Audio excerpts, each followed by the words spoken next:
अस्सलाम वालेकुम।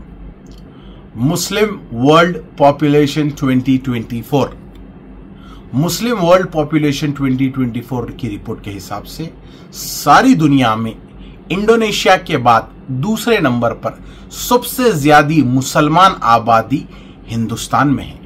जी हां, हिंदुस्तान में लगभग 22 से 25 करोड़ मुस्लिम आबादी है। 22 से 25 करोड़ मुस्लिम आबादी के मुल्क में हम मुसलमानों की हैसियत व हकीकत क्या है? आज मुल्क के हालात बद से बदतरीन हो चुके हैं।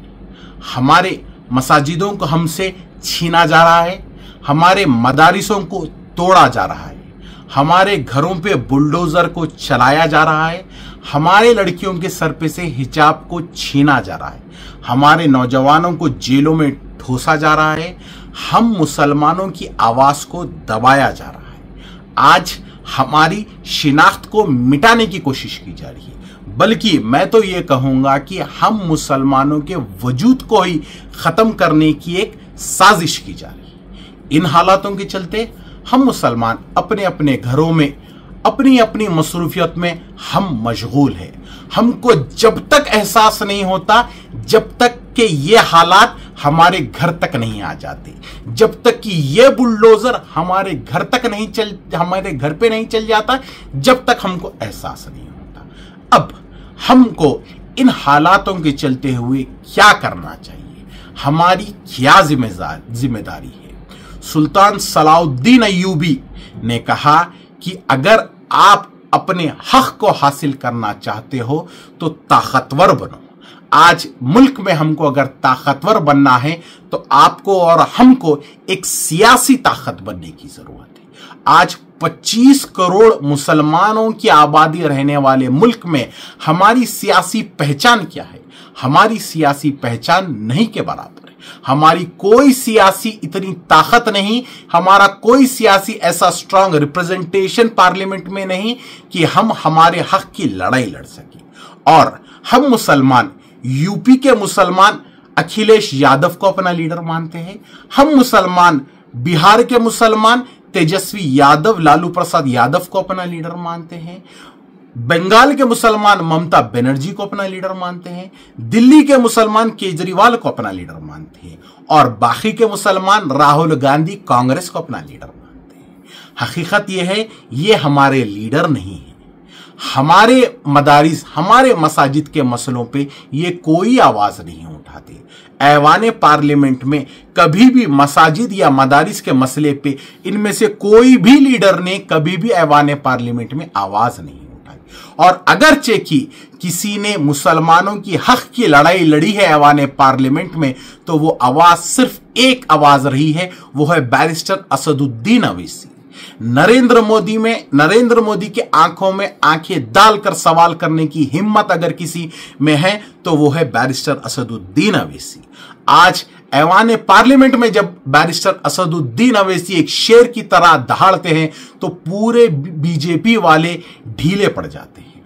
अब बीजेपी की यह साजिश है कि ये एक आवाज जो हैदराबाद से उठती है और ऐवान पार्लियामेंट में गूंजती है, इस एक आवाज को दबा दिया जाए तो आने वाले इंतखाबात, पार्लियामानी इंतखाबात में बीजेपी एक मंसूबेबंद साजिश के तहत वो चाहती है कि ये हमारी हैदराबाद की सीट हार जाए।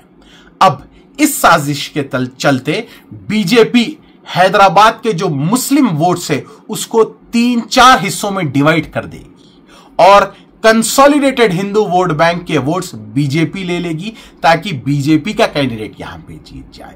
आप देखेंगे आने वाले दिनों में कि एमपी इलेक्शंस के चलते कोई गैर नहीं, हमारे ही लोग मुस्लिम कैंडिडेट्स ही हमारे बैरिस्टर असदुद्दीन अवैसी के खिलाफ इस इलेक्शन में हिस्सा लेंगे ताकि मुस्लिम वोट्स डिवाइड हो जाएं। अगर मुस्लिम वोट्स 4 हिस्सों में डिवाइड हो जाएंगे तो बिल्कुल समझने वाली बात यह है कि कंसोलिडेटेड एक हिंदू वोट बैंक की वजह से बीजेपी पार्टी जीत जाएगी।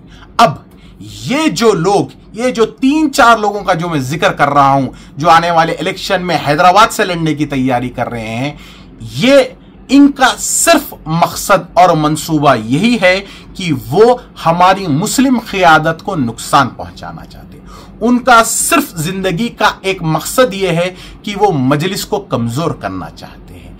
आप बदले में बीजेपी जीत जाए या बदले में नरेंद्र मोदी जीत जाए, इनको इससे कोई लेना देना नहीं।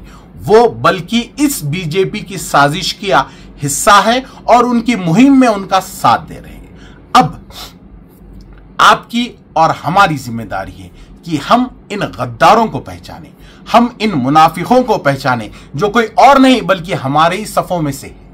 आप मुसलमानों की तारीख उठा के अगर देख लें तो टीपू सुल्तान को धोखा देने वाले कोई गैर नहीं, मुसलमान ही थे। सलाउद्दीन लोदी को धोखा देने वाले कोई और नहीं बल्कि मुसलमान ही थे। अब आप को एक बात बताता चलूं कि हाल ही में एक बहुत ही मशहूर पॉलिटिकल एनालिस्ट ने कहा कि मुसलमान कमजोर इस वजह से हैं क्योंकि मुसलमान जिद्दोजहद नहीं करते। इन गद्दारों को देख के तो मैं ये कहूंगा कि मुसलमान जिद्दोजहद कर रहे हैं, लेकिन अपने ही दूसरे मुसलमान भाई की टांग खींचने की जिद्दोजहद कर रहे हैं, अपने ही दूसरे मुसलमान क़ियादत की कुर्सी को तोड़ने की वो जिद्दोजहद कर रहे हैं। खैर, आप सबसे मैं इसी बात को लेके आपके बीच में आया हूं कि इन गद्दारों से आप होशियार हो जाए और इस साजिश को, बीजेपी की इस साजिश को समझे।